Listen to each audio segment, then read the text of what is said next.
Hello friends, आपका स्वागत है मेरे channel learn English with fun पे। और आज हम आए हैं मुहावरे लेकर। मुहावरे आपने सुने ही होंगे। हम हिंदी में कई बार कुछ दोस्त हैं, वो एक दोस्त को बोलते हैं, यार अब तू क्या कोशिश कर रहा उस लड़की के लिए, अब चिड़िया चुग गई खेत। मतलब जिस लड़की के लिए लड़का ट्राई कर रहा था वो किसी और को डेट कर रही है, तो अब चिड़िया चुग गई खेत का मतलब है कि अब वो जो समय है वो जा चुका है, अब वो लड़की तेरी नहीं होने वाली। सेम कुछ लड़कियों का भी ऐसा होता है कि अपनी दोस्तों से कह रही हैं वो कि यार उसके इंतज़ार में मेरी आंखें थक गई, लेकिन वो लड़का आया ही नहीं मिलने मुझसे। तो ये होती है हिंदी मुहावरे, जिस पे आंखें थक गई का मतलब ये नहीं है कि आंखें थक गई हैं, लेकिन एक्चुअली इसका मतलब कुछ और है। और हम जब ये वर्ड यूज़ करते हैं तो हमारा लैंग्वेज और ज़्यादा सुधरता है। उसी तरह इंग्लिश में भी कुछ मुहावरे होते हैं जिन्हें हम इडियम्स कहते हैं, और उन इडियम्स को आप जब कहते हैं पब्लिक प्लेस पे या फिर अपने दोस्तों के सामने, तो एक आपका अलग इमेज बनता है और बोलने में काफ़ी ब्यूटीफुल लगता है। तो चलिए हम स्टार्ट करते हैं आज का सेशन। तो हमारा आज का पहला मुहावरा है व्हेन पिग्स फ्लाई। अब आप सोचिए, अगर कोई कहता है व्हेन पिग्स फ्लाई, इसका मतलब होता है नेवर। क्योंकि आप ये पिक्चर देख रहे हैं, एक पिग जो होता है वो कभी उड़ सकता ही नहीं है, वो पॉसिबल है ही नहीं। इसलिए इस लाइन का मतलब है कभी नहीं। अब इसका एग्जाम्पल देखिए। शहर जो है वो बोल रहा है सरिता वुड पे for a party in coming days. Sarita of course when pigs fly, मतलब शहर जो है वो चाह रहा है कि सरिता पार्टी दे आने वाले दिनों में, लेकिन सरिता ने क्या बोला, ज़रूर दूंगी व्हेन पिग्स फ्लाई, जब पिग्स उड़ने लगेंगे। मतलब वो कभी पार्टी नहीं देने वाली है। चलिए बढ़ते हैं हमारे अगले मुहावरे पे। बीट अराउंड द बुश मतलब होता है टू अवॉइड द पॉइंट और टॉपिक, और हिंदी में मतलब होता है घुमा फिरा कर बात करना। अब आप देख सकते हैं एक ये आदमी है जो झाड़ियों को मार रहा है। अब इसका मतलब घुमा फिरा कर बात करना इसलिए कहते हैं, झाड़ी के अंदर अगर कोई चीज़ रखी हुई है, उसको अगर मारना है तो आप झाड़ी को कितना भी मार लीजिए, उसका कुछ नहीं होने वाला, वो पॉइंट पर लगेगा ही नहीं, वो सिर्फ आसपास लगने वाला है, बट मेन पॉइंट को लगेगा ही नहीं। इसलिए कहा जाता है बीट अराउंड द बुश, मतलब घुमा फिरा कर बात करना। Madhav failed in exam when his parents asked he started beating around the Bush. Madhav exam में फेल हो गया, और जब उसके पेरेंट्स ने पूछा एग्ज़ाम के बारे में तो वो घुमा फिरा कर बात करने लगा। बहुत होता है हमारे साथ, हम कभी फेल हो गए एग्ज़ाम में, पेरेंट्स को हम बोलते हैं उसका भी कम नंबर आया, वो बहुत पढ़ा उसका भी कम आया, और यहाँ मम्मी पापा पूछते रहते हैं तेरा कितना आया ये बता दो। Devil's advocate, someone who takes the worst side just for the sake of argument. Fault finder, इसका मतलब हिंदी में होता है दोषदर्शी। अब आप देखिए, डेविल है या एडवोकेट है। डेविल्स एडवोकेट का सीधा मतलब है कि आप एक गलत चीज़ का साथ दे रहे हो। वो जो वकील है वो डेविल का साथ दे रहा है, मतलब एक्चुअल में वो गलत चीज़ का साथ दे रहा है, तो सिर्फ इसलिए क्योंकि वो चाहता है आर्ग्यूमेंट हो, कुछ झगड़ा हो तो उसको अच्छा लगे। कुछ लोग होते हैं ऐसे। अब एग्जाम्पल देखिए। Prakhar always plays devil's advocate in any given conversation because he love speaking apart other peoples. Prakhar जो है उसे डेविल्स एडवोकेट प्ले करना बहुत अच्छा लगता है, क्योंकि उसे काफ़ी पसंद है कि किसी भी टाइप की बात में वो बाकी लोगों के अपोजिट में रहे। अगला मुहावरा है let the cat out of the bag. इसका मतलब है टू रिवील अ सीक्रेट। ये देखिए, ये बिल्ली है, ये बैग है। जब तक बिल्ली बैग के अंदर होती है इसका मतलब वो एक राज है, लेकिन जिस टाइम बिल्ली बैग से निकल गई उस मोमेंट से वो राज खुल गया। इसलिए कहा जाता है let the cat out of the bag. Example है I shared with you about my secret love and you let the cat out of the bag. किसी ने अपना सीक्रेट लव शेयर किया कि मैं इस लड़के को प्यार करती हूँ या इस लड़की को प्यार करती हूँ, और उसके दोस्त ने पोक दिया, उसने कॉलेज में सबके सामने पोक दिया कि किसको करती है। ये होता रहता है। अगला है मिस द बोट। कि मिस द बोट अपने आप में कह रहा है कि नाव छूट गई। अब इसका मतलब क्या निकलता है ये देखिए, टू मिस द चांस, अवसर खो देना, अवसर गंवा देना। अब आप पिक्चर में एक लड़के को देख रहे हैं उदास। अभी उदास क्यों है? इसलिए उदास है, उसका जो बोट है वो छूट गया, बोट में बैठ नहीं पाया, अब उस आइलैंड में फंस गया। तो मतलब यही है कि इसने चांस गंवा दिया। एग्जाम्पल देखिए। Sneha gave an audition for a movie, she was selected but due to her exam she missed a boat.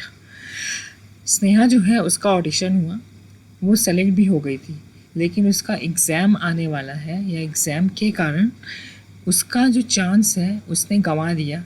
Generally ऐसा होता है, हमें कई बार होता है कि हमें कहीं बाहर जाने का मौका मिलता है स्पोर्ट्स में या किसी भी और चीज़ में, लेकिन एग्ज़ाम के कारण हमारे बहुत सारे प्लान मिस आउट हो जाते हैं। ये at the drop of a hat without delay immediately, बिना किसी देरी के।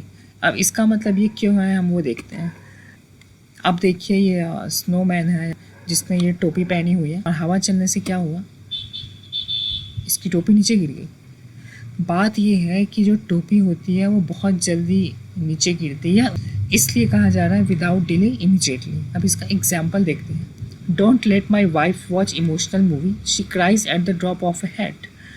मेरी वाइफ को इमोशनल मूवी मत देखने दो, वह बिना किसी देरी के रो देती है। भगवान भला करे उसका अपनी वाइफ के बारे में इतना सोच रहा है वो। अगला मुहावरा है हमारा sit on the fence to avoid making a choice decision.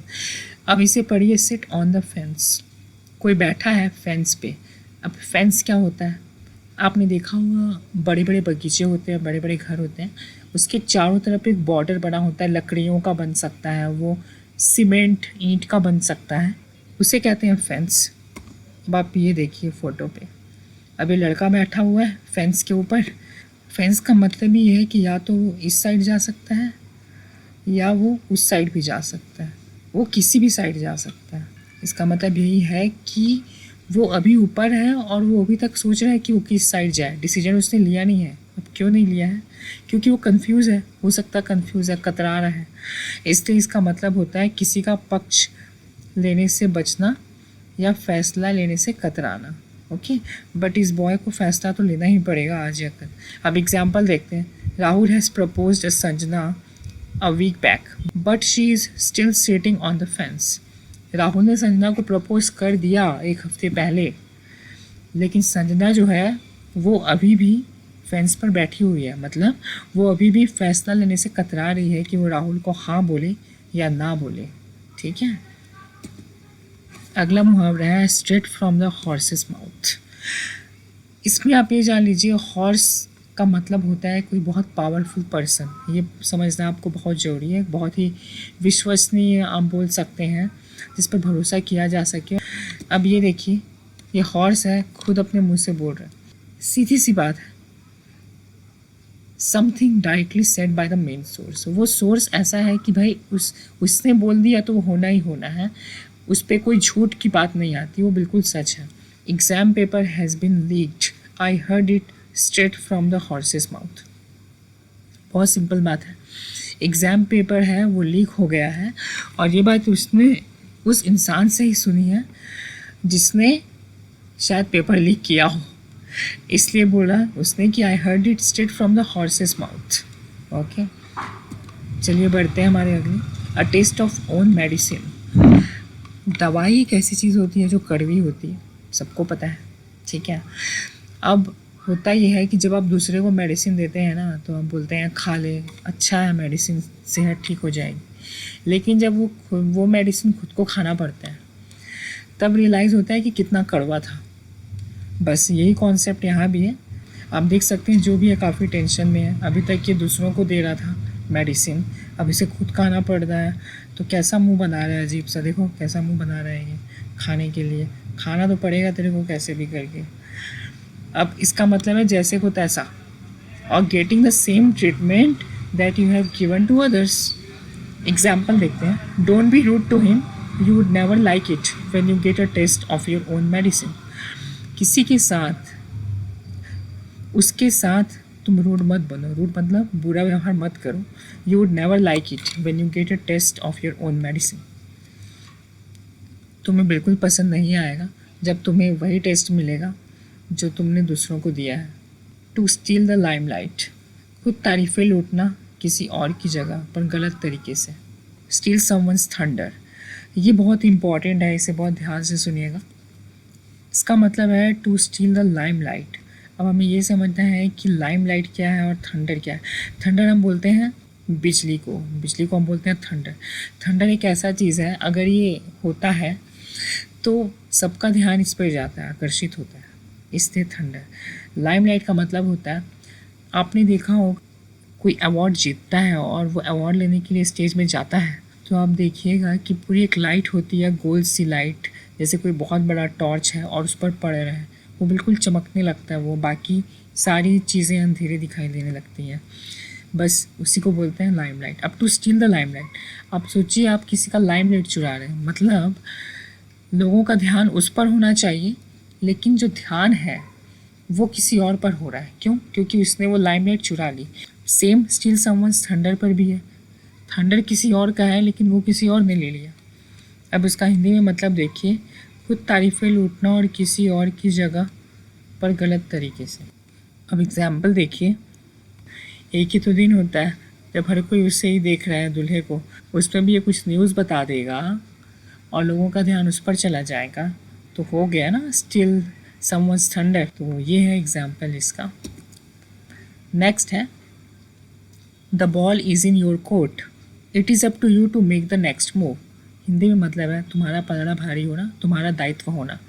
बहुत सिंपल है, ball is in your court. अब जो बॉल है, अब आप देखिए, ये एक साइड है कोर्ट का और ये जो है ये अदर साइड है कोर्ट का, ठीक है। अब आप क्या कर रहे हैं, बॉल जो है वो है इस कोर्ट में और वो बॉल कहाँ है, इस लड़की के पास है। इसका मतलब ये लड़की चाहे तो बॉल को यहाँ या यहाँ या यहाँ, वो कहीं भी मार सकती है बॉल को, उसके हाथ में। इसलिए इसका मतलब है तुम्हारा दायित्व होना, it's up to you to make a next move. इसे हम तुम्हारा पलड़ा भारी होना भी बोलेंगे, क्योंकि तुम्हारे पास चांस है चीज़ों को पलटने का। अब एग्जाम्पल देखते हैं। Well they invited you so the ball is in your court now, do you want to go out with them or not. कोई भी है, वो कह रहा है कि उन्होंने तुम्हें बुलाया है, तो बॉल अब तुम्हारे कोर्ट में है, तुम जाना चाहो या नहीं जाना चाहो वो तुम्हारा डिसीजन होगा, ठीक है। तो इस तरीके से हम आज का सेशन ख़त्म करते हैं। आई होप आपको पसंद आया होगा।